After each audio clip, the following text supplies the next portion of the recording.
Welcome back. You're watching IDFC First Bank presents Leaders of Tomorrow Season 11. In this segment, we'll be focusing on why smart investing is a crucial aspect of financial growth and success. I'll be in conversation with Harshvardhan Roongta, Director, Roongta Securities.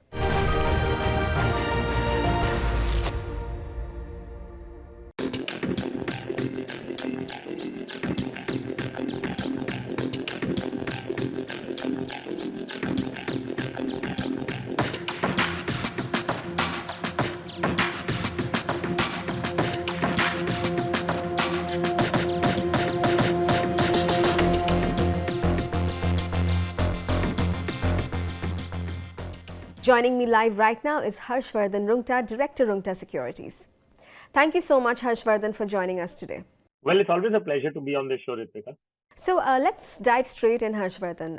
Tell us, at what point should entrepreneurs consider seeking professional advice for their investment strategies, right from the outset of their business launch, or perhaps once they've garnered some traction? So, well, Ritwika, you need to seek professional help from step one.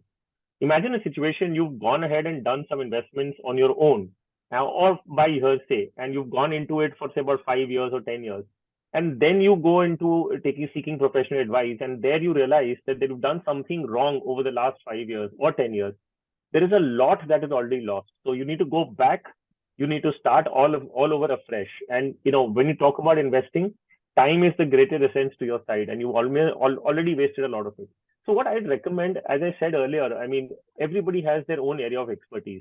So while you may be in your field doing the best and you have full knowledge about it, investments, portfolio creation is a different arena altogether. And if you can take advice from step one, irrespective of the amount, many times people do believe that I need to have a very large sum of money to take professional help. No, that's not true. You need to ensure that you are on the right path so that you've caught on to the right, the path, and thereafter you can just simply keep topping up as your income goes up. So there is a huge cost to pay if you start wrong, come back again and start all over again. Might as well take professional help from your day one. So what strategies can entrepreneurs employ to stay abreast of market trends and also flexibly adjust their investment approaches in response? So, well, there is enough of information that is available, in the public domain these days. Unlike in the past, where you had to dig into getting information, even the basic information regarding any investment product or companies for that matter, I think there is information explosion right now. And if you do just a little bit of digging around, you look at a couple of news channels, you will know what is happening around in the economy, the business news channels that I talk about, and the investment options. So I think it's not difficult to get information these days. What is difficult is to make sense out of that information. So I think if you're reasonably smart, you'll be able to differentiate between what is shown to you and what is the reality, and you can take rational decisions. And of course, you have to validate this information that you're going to see and interpret with somebody of this field. So if you have any finance department person or an investment professional with you, you can do simple conversation. You have enough of information to deal with. To take rational decisions these days. On that note, tell us, are there specific industries or investment opportunities that entrepreneurs should prioritize their focus on? Oh, well, not really. I will, one way to start would be, of course, so if you have your entrepreneurial venture into a particular industry, so you could be, say, probably an automobile components industry, you could be a part of that. You have your own business into that industry. It's very easy for you to know what others in this industry are doing because you're right in that business, right? So it's easy for you to understand which companies are getting what kind of orders. So in case you want to be sector specific, I think the starting point should be the industry in which you yourself are involved, because you have all the information and you have the wherewithal to track when you should enter or exit in that business. Because if you're investing or looking at sectors, then entry and exit points are important. And the only way you can get that information if you're already in that field. So if an entrepreneur is looking for any sectorial allocation, I think to begin with is the best in the sector in which they're already working. Though, of course, it may lead to concentration risk all over again.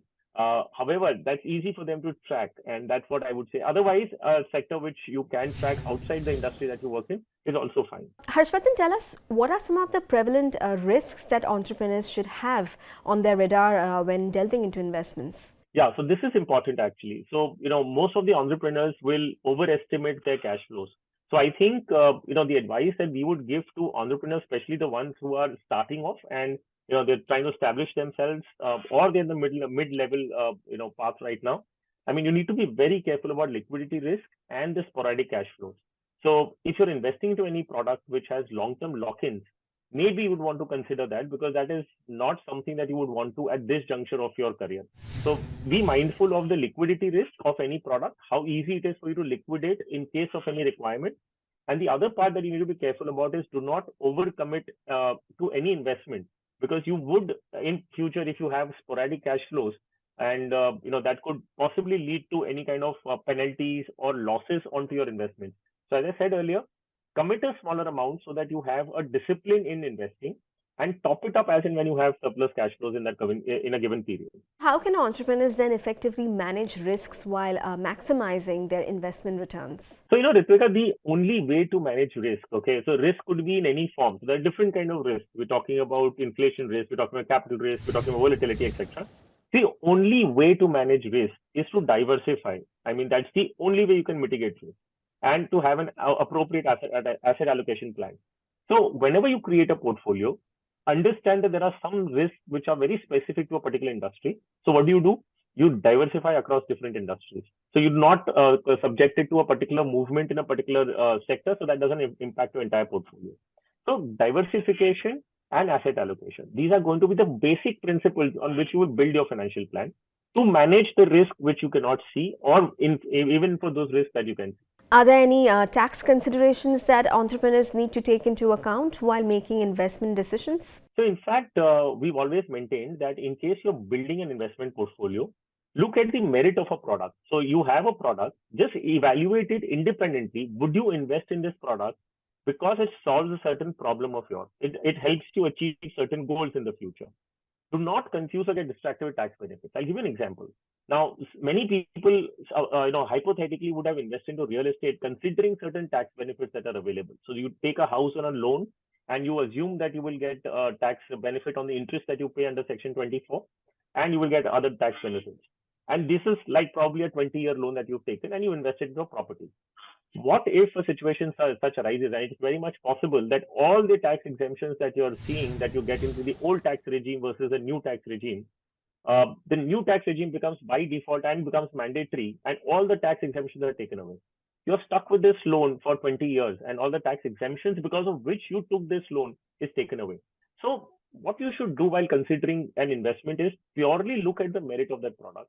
Is that product helping you meet certain financial goals, even if it does not give you tax benefits?